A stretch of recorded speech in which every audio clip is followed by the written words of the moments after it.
Oh,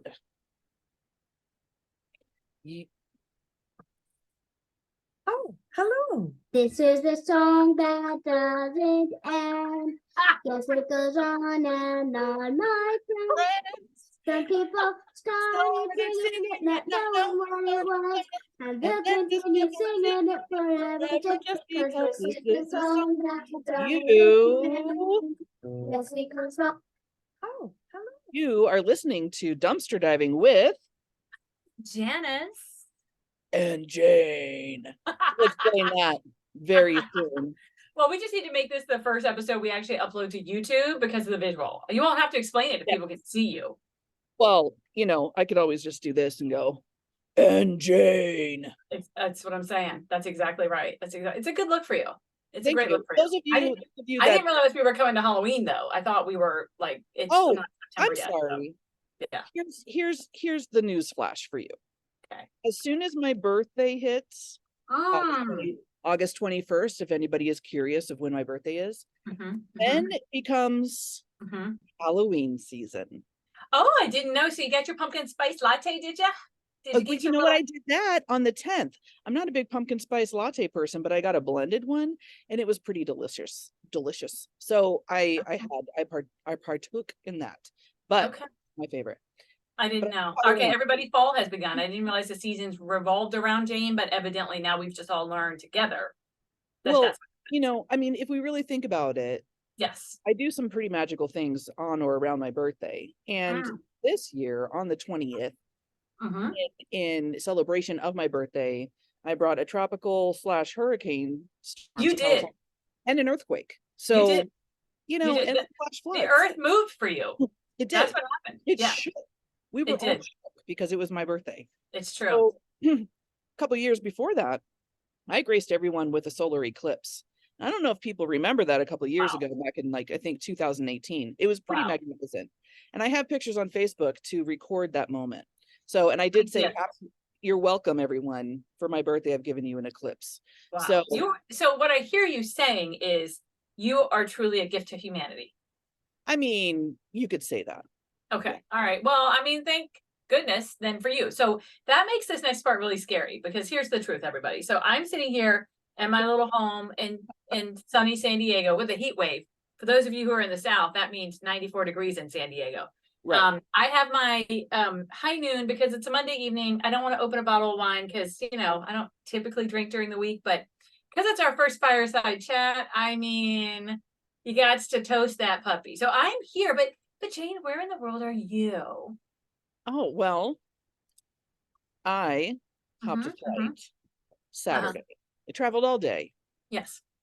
Climbed many mountains. Yes, rivers. Crossed very many rivers and trudged through valleys. Yes. And I made it to Reedsburg, Wisconsin. So, how do I want to put this? So we're having our first fireside chat while Jane is in Podunk, Wisconsin. And, I'm sorry, that's what you said, right? And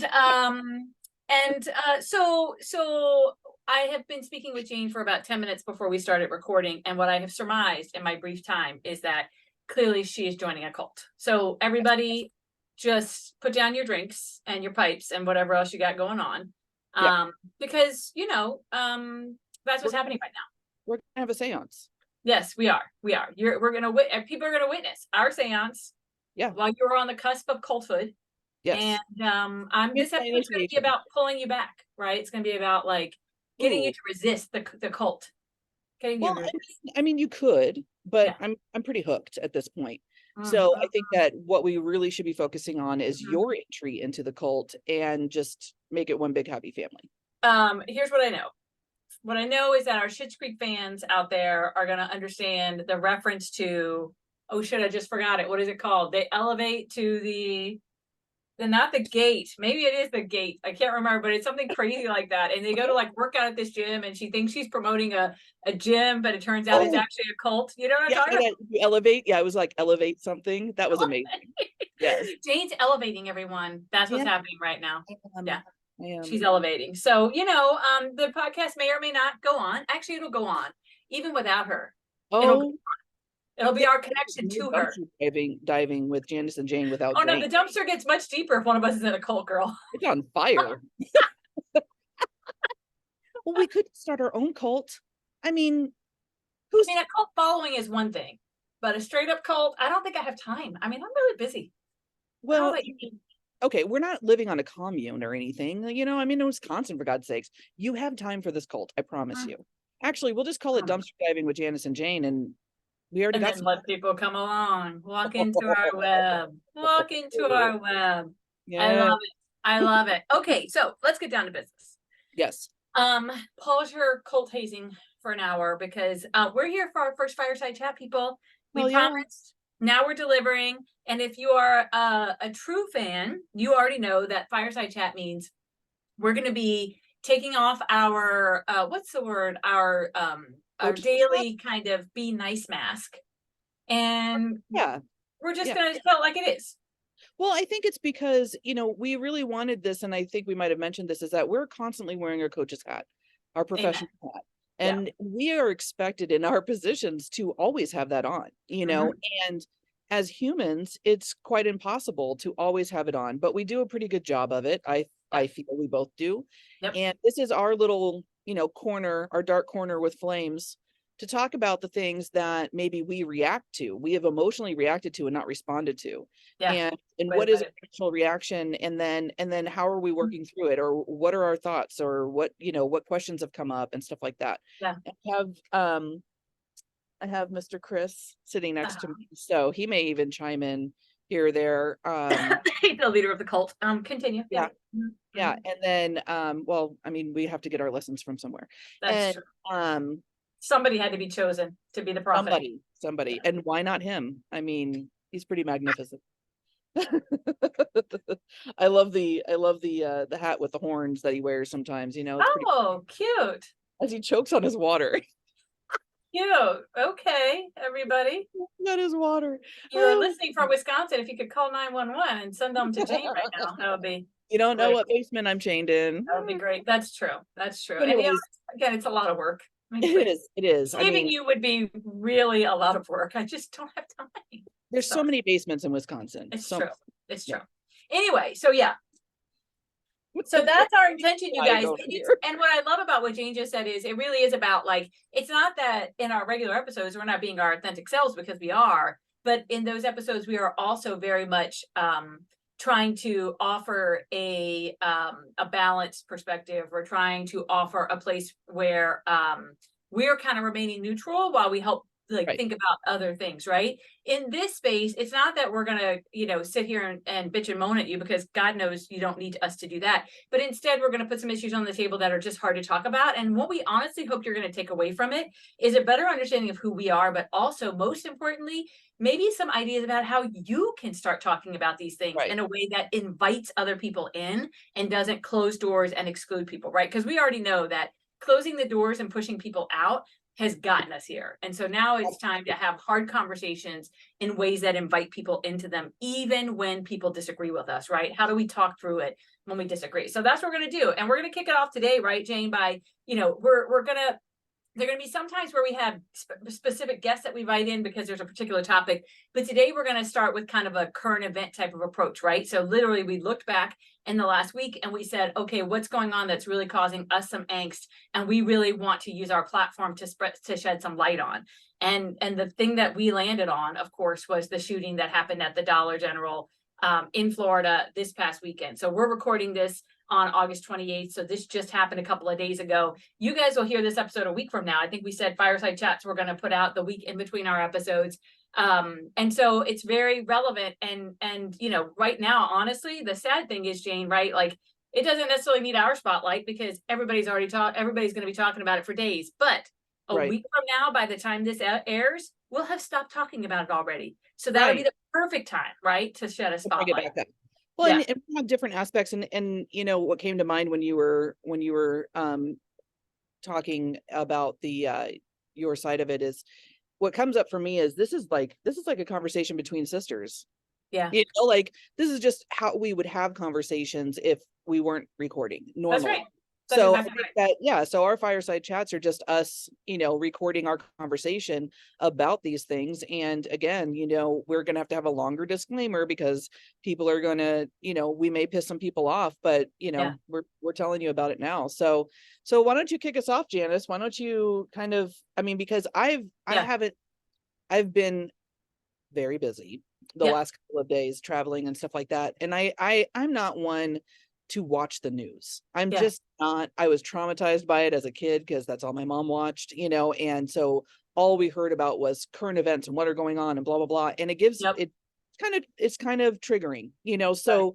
I have to take mine in small doses. Unfortunately, I rely on social media a lot Yeah. because I look at it, but even the last couple of days, I haven't even really looked at my social media. So now I'm Yeah. just really blind to what's going on now. Yeah. So all I know is what I know from the other day, but it did provoke a lot of emotion with me. And Yeah. so I'm curious of, where you're at, and then I can kind of segue into where I'm at with it and Absolutely. the thoughts that I had, and Yeah. the fears and everything else. Well, and what I hope, and I'm going to say this out loud right now so we both remember and hold ourselves to it, that maybe what we can do is, as we're kind of designing these fireside chats, is at the end really kind of come back around to, okay, so what can you do, right? Like, so that each time somebody walks away from one of these really challenging conversations, they walk away feeling empowered about what they can do. And what we can commit to is going into the show notes and adding that at the end of them, right? Like, here are a couple of things that you could do. So basically what we know is that last Saturday, a white man entered a Dollar General store. There's other things leading up to it, but entered a Dollar General store in Florida. He drove out of his own town into a town nearby to do this. Entered a Dollar General store on his way in, shot, I think it was like 11 rounds into a car that was sitting there, shot and killed the driver of the car, a woman in the car there. And then once inside the store, shot and killed 2 other people. We know that the gunman was white. We know that the 3 victims were Black, of different ages, different genders. And that right out of the gate, law enforcement has called this a hate crime. Now, what I appreciate about this is they didn't call it a hate crime simply because it was a white gunman and Black victims. And I'm not saying that's not reason enough, by the way, but they call it a hate crime right out of the gate because evidently after the guy killed the 3 folks, he went into the office of the store, called his father. I guess he lived at home, told his father to break into his bedroom with a screwdriver. And when he did, his father found his last will and testament and his suicide note. And then he killed himself. Oh my So God. the gunman killed himself. He had markings and tattoos and stuff on his body that indicated Nazi affiliations and white supremacist affiliations. And so he's been referred to in that way as a result of those things. And I'm sure other things that we don't even know about yet. So really for me, it brings up 2 big things that just constantly are at the forefront. Well, I shouldn't even say they're constantly at the forefront, but they're constantly occurring. And so we are constantly kind of engaged in a debate about them. One is, of course, the impact of hate in this country as it applies to people of color. And Yep. the second, of course, is the conversation around what the hell are we going to do about guns? Now, the one caveat I'll offer before I'm quiet and I move aside for you to reflect on that is that one thing they did affirm is that this young man, when he was, I think he's in his mid to late 20s now, back when he was like 15 or 16, he was involuntarily committed for like a 3-day screening at a psychiatric facility. Since then, 0 indicators, 0 red flags. He doesn't have any mental health diagnoses. He hasn't been provided any services as a result of that. No issues at all. And both guns, he had a handgun and an assault rifle. Both guns were purchased legally. So the point of that was, and I think it was the police chief from that county who was saying this on the news the other day, is that there is nothing with our current legal structure that could have prevented this from happening in terms of the gun control part, in terms of that part of it. He purchases guns legally, no red flags, no, never been to jail, none of those things. There was nothing in his history to have drawn attention to him and to have prevented him from owning those firearms. So there you go. That's it in a nutshell. Yeah. It's just crazy to me. It's just, I think of it, the things that jump out at me and that really like hit home for me is I have biracial children. Yes. and so it wasn't about, and my boyfriend here is not white, and so,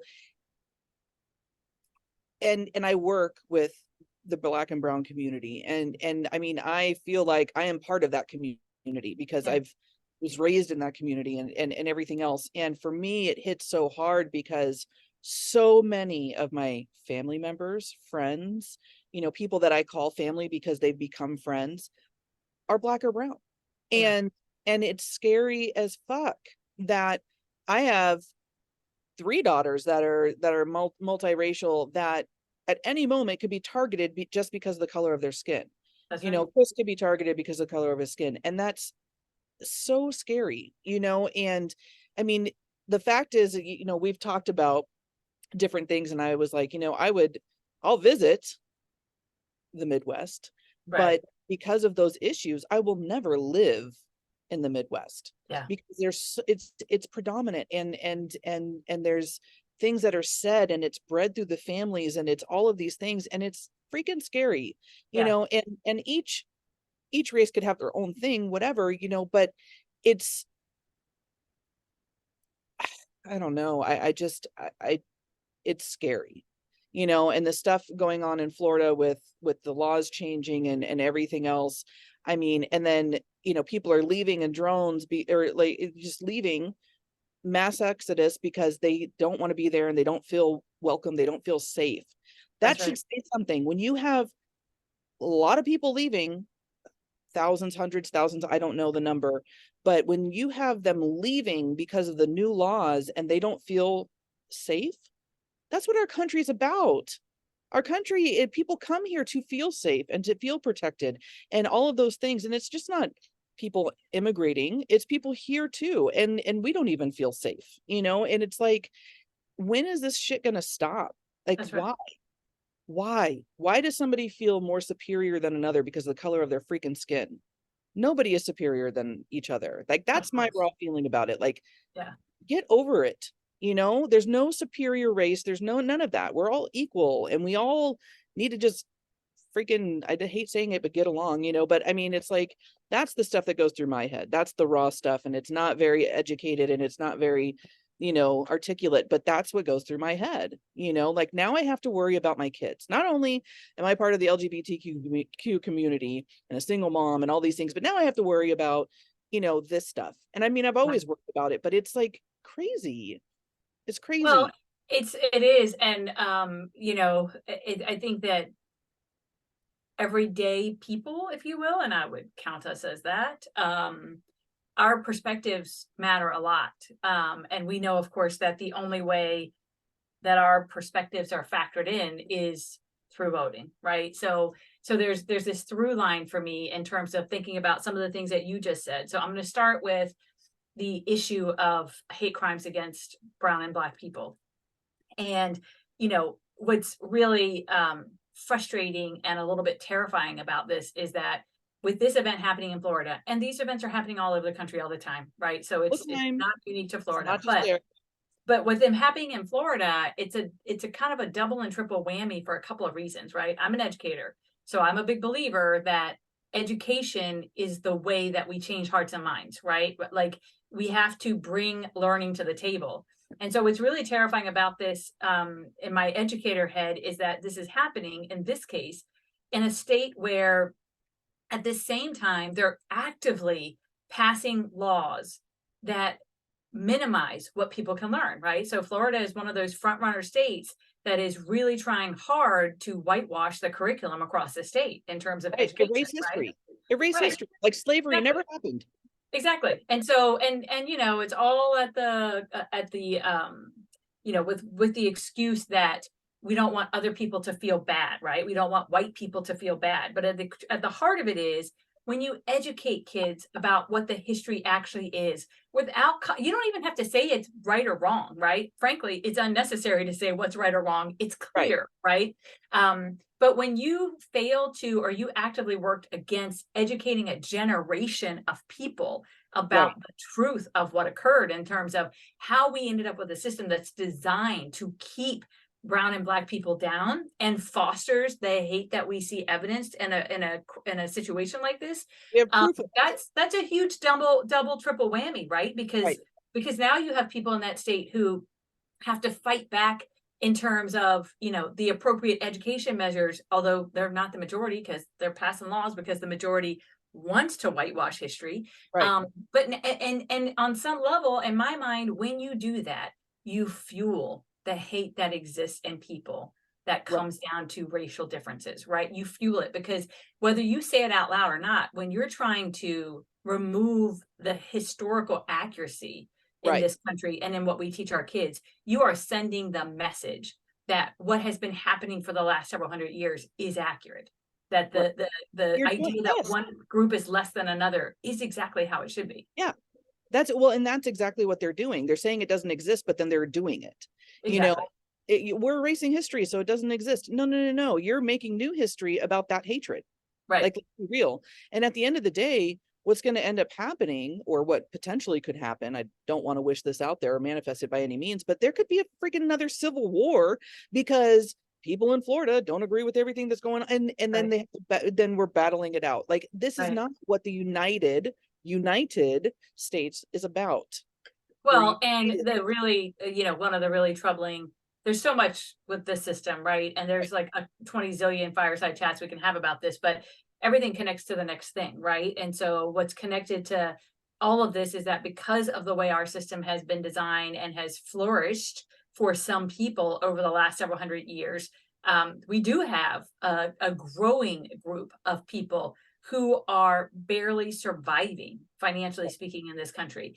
And it's that disregard, right? It's disregard for the design of a system that's creating, that is contributing to that, right? Like the income wealth gap is larger now, I think, than it's ever been in the history of our country. And so the more people who end up in that part, that slice of the pie, so to speak, that can't make ends meet, that aren't making even a wage that puts them above the poverty line, that is going to continue to foster disgruntlement, disenfranchisement, all the things that will lead to what you're talking about in terms of, you know, people fighting back. Because at some point, when your basic needs aren't met, all you can do is fight back.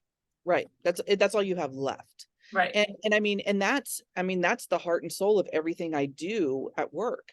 I work with people that are underprivileged, meaning they don't even meet the poverty line. They're below the poverty line. They barely survive. They're you know, and they're doing their best. They all work. It's not like I work with a bunch of people that don't work. No, they work their asses off. And they want to have better for, you know, for the next generation, like we do, you know, like we did a great job of raising our kids, you know, or still are, and not putting them through all the crap that our parents put us through, and taking those lessons and applying them and doing all the things that they weren't willing to do, you know. So here we are working hard, and then these Hanyakers are like, what are you doing? Well, I'm sorry, can you define that for me? I'm gonna need a definition. You know, people that are just doing the wrong thing. They're just okay. All right. I needed, on behalf of our listeners, I had to ask that question. It's an old lady term. It really is. It really is. It's I think it's a cult term. Anyway, so one facet of kind of the complicating factor here is the education system. The other is the voting system. Florida, again, is in the forefront of states who have been working actively since the last presidential election to enact new regulations that make it harder to vote. And we all know this is like climate change, right? I feel like for the most part, nobody questions climate change is real anymore, right? Nobody's questioning that anymore. But we're still borderline not paying attention in some ways to, and by we, I mean the larger majority. There are plenty of people working their asses off on the ground to fight things like this, right? Yes. But I feel like we're starting to finally turn the corner on this too, this understanding that in some states in this country, there are people actively making it harder to vote because they know that means that Black and brown people will be less likely to vote.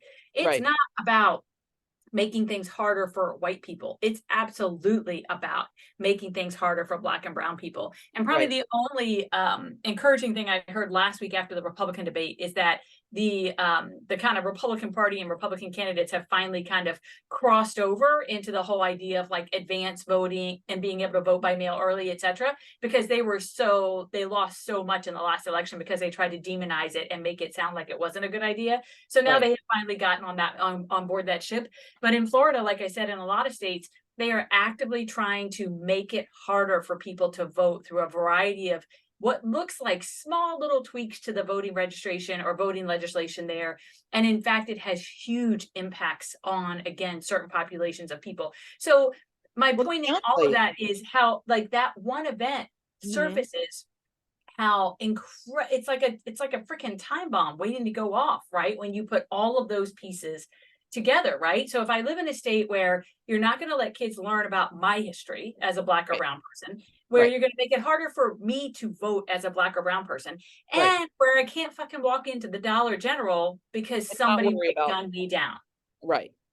Like, what am I left with? Right. And I will say this. Out of there. That's what I'm left with. I'm leaving. Well, hopefully, but for some people, I mean, the truth of the matter is people can't, right? Like, it's easy to think like, why don't they just leave, right? But to your point, like, they're also the people who have the least amount of means in some cases to be able to do that, right? Because it costs a lot of money to up and move from point A to point B, right? That's it cost me $5,000 to move, you know, from Arizona to California, you know, like it's a lot of money. And that's the thing is like, they are downplaying all of this shit to make people go, oh, it's no big deal. I'm just going to vote for it. And then boom, people don't have rights. Yeah. You know, like really scary. And that's it. I mean, that's one of the big reasons why I like stay away from stuff like that, but it's more of a reason for me to be involved in it because, you know, I just need to know more, you know, because it's crazy and it's scary, you know, and, you know, I know where safer places for people like me and my kids are to live and stuff like that. But there are also, you know, places like California where it's super expensive to live, you know. I don't have a big savings account. I live pretty much paycheck to paycheck and I make a decent salary, but I also have big bills in California. But that in itself is worth it to me to know that my kids are safer than they would be in another place. Let me just say that, because are we really safe all the time? No, anything could happen. You know, anything could happen. Somebody could lose their damn mind and this, or the Dollar General thing. I mean, he seems sane.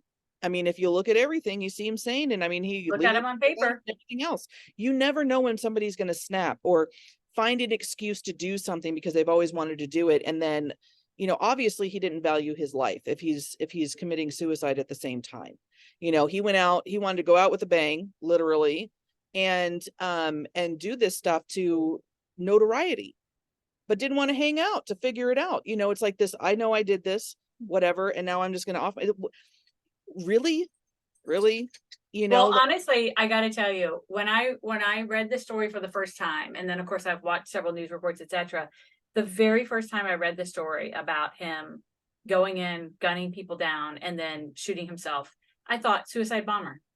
I thought, okay, so you're a terrorist, turning a corner where now in our country there are people who are being so you know, on some level, I'm going to call it brainwashed to believe in this idea of white supremacy, etc., that they are willing to kill themselves in order to make a point on behalf of their belief system.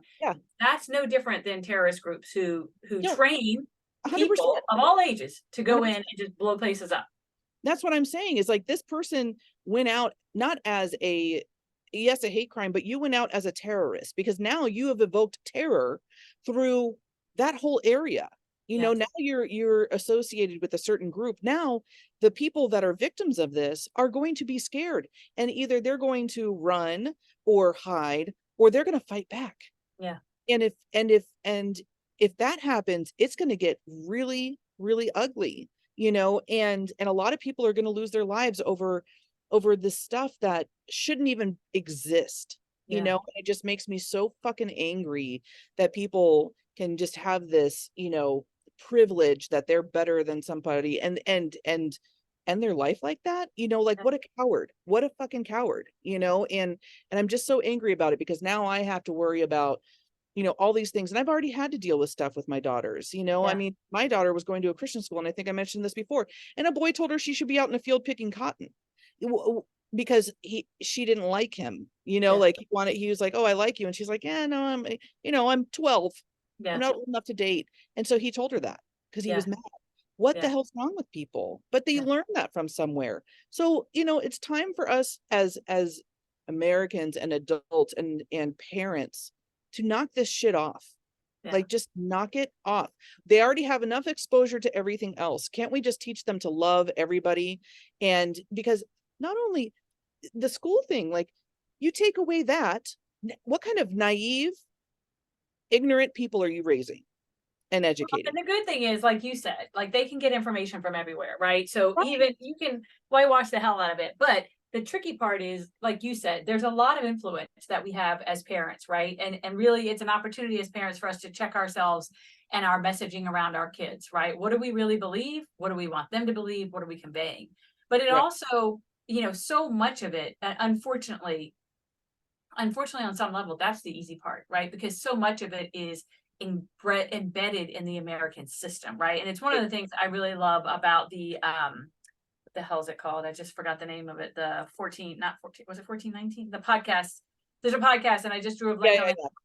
But about the origins, if you will, of slavery in this country. It's one of the things I love about it because it really starts to help you better understand. And so that's what's something I can do, right? One thing that you can absolutely do is begin to better educate yourself in terms of the ways that the system around you is fostering racism and what you can do to contribute to changing that, right? Now, I know most of us feel like our small sphere is all we control, but the fact of the matter is, at the very least, we all do vote. At least I hope we all do vote. Yes. And it's through that voting that you can begin to have influence over your local, right? Even if you feel like federal and state is so huge you can't influence it, which you can, but over your local, right? Like, so often it's easy to get that ballot and there's like 27 things I have to vote for, right? And this council member and that committee, and I don't even know what the hell half these things are. And 5 years ago, I literally was voting blind, like I think probably a lot of people.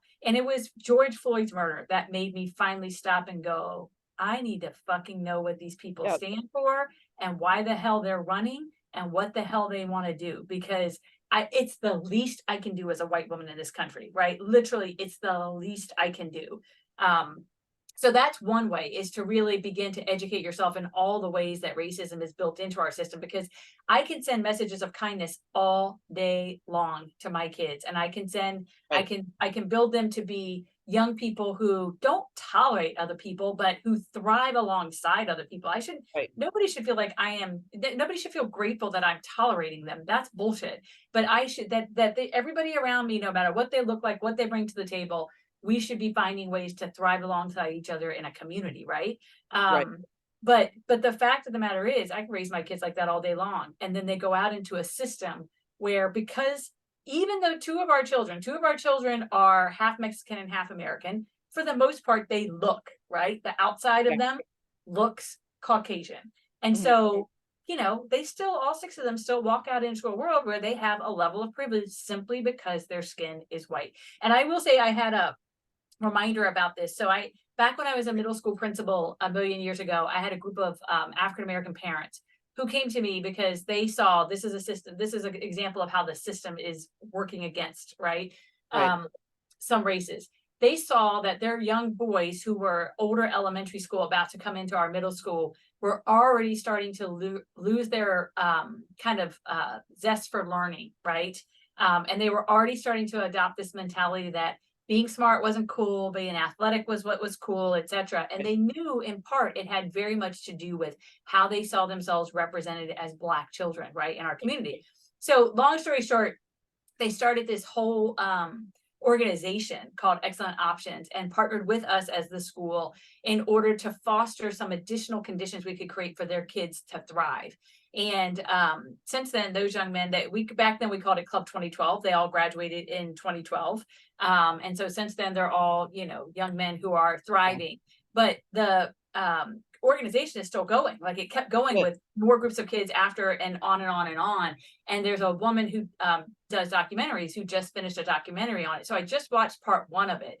Yeah. And I was reminded, because they brought all those original parents back together to chat with each other. And they did so many powerful things. And one of the things that they had to do, and I remember this for me was a really important moment in my own learning, because I had never thought of it before. But they brought in adults from all different industries and stuff for the kids to see other Black men who were succeeding in all kinds of industries, etc. But one of the things they had to do with their Black sons was spend time talking about their safety, right? That the fact that even as a 10-year-old, 11-year-old, 12-year-old Black male walking in the world, they had a target on their backs simply because they were Black men. And I thought of this as you were talking about your girls, and that had never been that was just a never part of, like, it never even occurred to me. I had never, and so it was a huge learning for me back then. And then hearing it again on this video this weekend that I was watching, and I was reminded of it. And I just thought, I can't imagine having that on top of everything else that parents do to keep their kids safe. Right. To have that. Right. What it brings up for me is, and this goes several years back, our buddy Colin Kaepernick, where he knelt, because he was so aware and not afraid to stand up for what he knew was right. And it's people like that and people like us, like we're doing this podcast. We can choose not to talk about this. We could say, oh, that's too hard and we don't want to, stir the shit pot or whatever. But you know what? Like, we're both parents. You're an educator. We're both coaches. I work with underprivileged, communities and stuff like that. And that's my heart, so we have to talk about it. That's right. But it's Colin Kaepernick, he has put together a whole nonprofit called Know Your Rights. Yeah. And we actually hosted a Know Your Rights campaign where 500 children came in, ranging from babies to, teenagers. And we had an all-day event where Colin Kaepernick came in with his team and did a Know Your Rights campaign. And it was all Black and brown kids. And they let them know, these are your rights. You don't need to talk to the police. You have, and they gave them cards, and it was so powerful. And they had all these different speakers, and the kids got to be Colin Kaepernick. And I got to, kind of hang out with him kind of behind the scenes, and just watching him, he's playing with his staff's kids, and he's just such a cool dude. And it really changed, because back then I didn't quite understand. Now, and just like you said, George Floyd really put it on, flipped it on its head, because it's like, no, Colin Kaepernick was right. Lauryn Hill, she's right.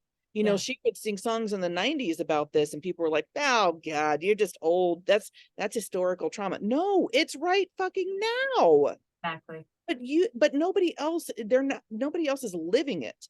And that's the thing, to live it is so different than being a white person that's there supporting. That's right. Because I don't claim to know how Black and brown people feel, but I'm there to support and to do everything in my possible power to do, and there's plenty of people that look up to me because of the work that I do, but I'm not looking for that. I want to help and show them that not all white people are bad. That's right. And we do care, even in the tech center where we have kids, some of the kids don't even talk to me because I'm white, and they don't know what to expect. And because they have been raised by their families, because they do get that education from them saying, be careful and all those things. So I have to work extra hard to gain the trust of these individuals. But I fucking do it. You know why? Because it's worth my time. That's and right. It's their time. And it's my mission and my goal to make sure that they know that I'm a safe place and they can come talk to me, and I will protect them. I mean, full disclosure, I had to kick 2 little white kids out of the tech center programming over the summer because they were calling some of the Black kids racial slurs. And I'm like, and I broke it down to them. I said, look, the mom was devastated. She's like, we don't teach that, blah, blah, blah. I don't know where they got it from. And, and I was like, look, the fact of the matter is that this facility was built because this community is underprivileged and they don't have anything like this. And this is a place where they can come and we pay for it. We feed them. We do all of these things, teach them all these new things. We have pathways. We have ways to get certifications and all that stuff. Why? Because it's not readily available for this community all the time. Right. And it's hard to get. So we make it accessible. And we do that because we want to see these kids get their hands on things that they wouldn't normally do, or have. And so when I had to explain to this 9 and 10-year-old, 2 young boys and their mother, I said, look, this place was created as a home for these children. You were a guest in their home and you made them feel unsafe. So that's why you are leaving and you are no longer working here. That's hard to do, but it's hard to do. Yeah, of course it is. Well, it's hard to do. And what you can only hope, and then I'm going to bring us back to the second part of this, which is the guns issue. What you can only hope is that those parents are then reinforcing that message, right? Because of course you had to do in the moment the thing that was most critical, which was create a safe environment for those kids, right? Who were being attacked in that way. And yet there's an opportunity then on the home front for them to create some learning situations so that those kids see and understand what and how they want to be different moving forward, right? In order to ensure that they are, kind of like I said earlier, working together to thrive alongside of each other, right? And to be a part of a community together. Well, yeah, and that was the whole point of having the conversation with the mom, and the mom was just devastated. Of course, any of us would going to talk to them and blah blah blah. But it's like, it again, being a guest in somebody's home, their safe place, their only place that they can come have fun and stuff like that. Not for everybody, but for a majority, right? And that was my message. It wasn't you're a bad person. It's just that you made people feel unsafe with your behavior. Yeah. Therefore, you're a good person, but you need to learn better ways to communicate and not do those kind of things. So have fun with that, mom, and let us know if you need any help. And learning a lesson this early, right? Hopefully is a good thing. So the other piece of this, and I'm cognizant of time, is the guns issue, right? Which is a huge one. And maybe we come back to this in another one, because sadly there will be another opportunity. Maybe we leave it alone and we come back to it, because I feel like when we open that box, there's a lot there to unpack as well. Yeah, I mean, my opinion on guns is like, I feel like you can have, I'm not a gun owner. So, and nor, I mean, I like to shoot guns at the shooting range. That's fun, and stuff like that. But it could be a mental break. It could be, I had a bad day. It could be anything. And somebody could take their gun that they own and go do whatever with it. Yeah. And our screening process is like, the whole Florida thing. Oh, we did everything we're supposed to do. Well, your state's different than the next state. So whether they did it, what are those laws? How long did they have to wait? Where did you check? Where was the background? I think if we all had a standardized aspect across the board of that, and then I personally think that there needs to be a mental health screen before anybody buys a gun. Right. I mean, because there's so many people, I mean, and well, regardless, you can get guns on the street. So there's that too. People smuggle guns into the United States all day long, and we catch maybe what? I don't even know the percentage of the people that we catch. Right. So there's that. But I feel like if you have a gun and you're responsible for it, whatever, but still it's the mental health thing, or I just had a bad day or whatever. I don't know how to think about the guns, because our brother Devin is a huge gun connoisseur. One of my best friends is a big gun connoisseur, but I trust that neither one of them are going to go and do something crazy. But then again, this guy's father went and had to go get his suicide note. Exactly.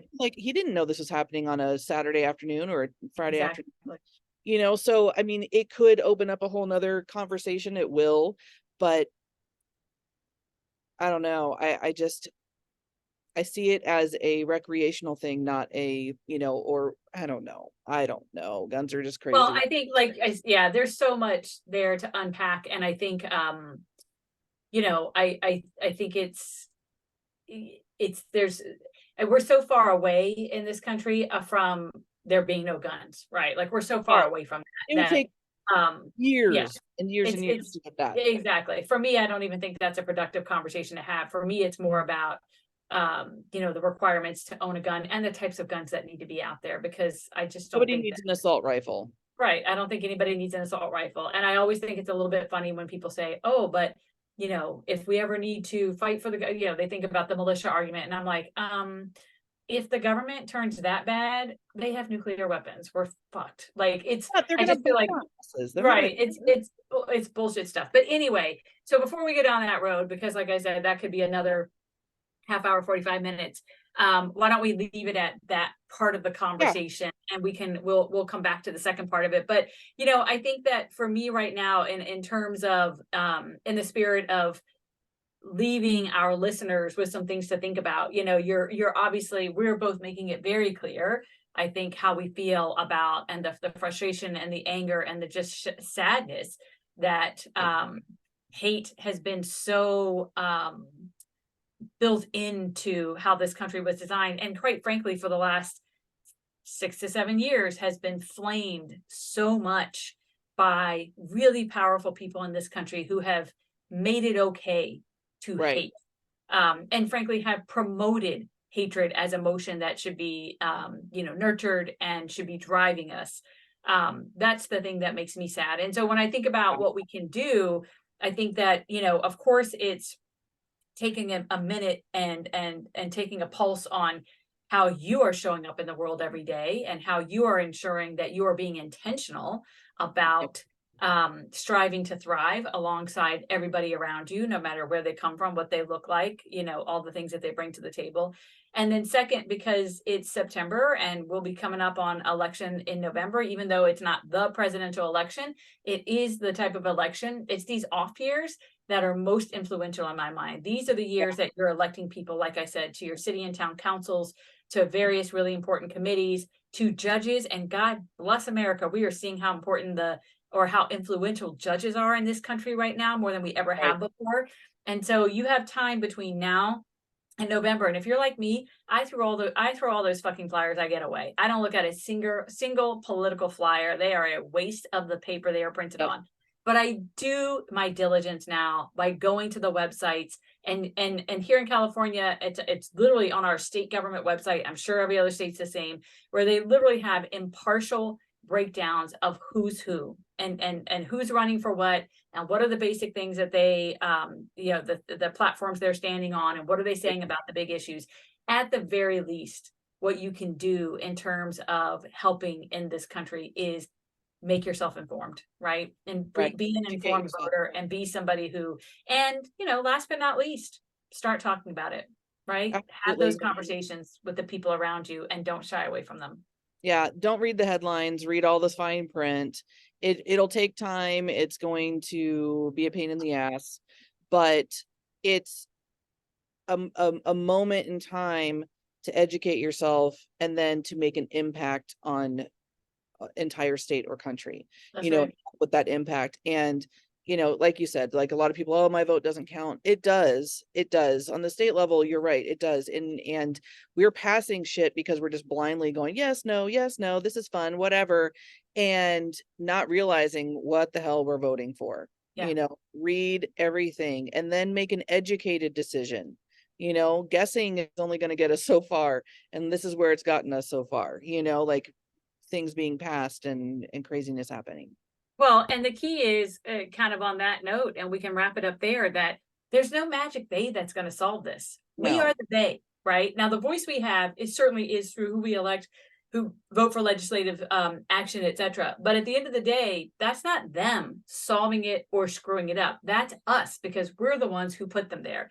There's no magic they. We are the they. Exactly. We are the people, right? So, so those are some things to think about, you guys, and hopefully you saw, again, the shift in terms of how these fireside chats will be a little bit different. Thank you for coming along on the conversation with us, because a little bit of this is self-serving, because it really is just a chance for us to say out loud and unload some of the emotional response we're having to the shit that's happening in the world around us. So thank you for coming along with us, and hopefully you heard some things that made you think a little bit more deeply, that made you want to go back and do a little bit more research. And if you, just like all of our stuff, right, Jane, if you have a topic or something that, or someone that you would suggest that you want to see us do a fireside chat specifically around, reach out to us and let us know, because we would love to hear your recommendations.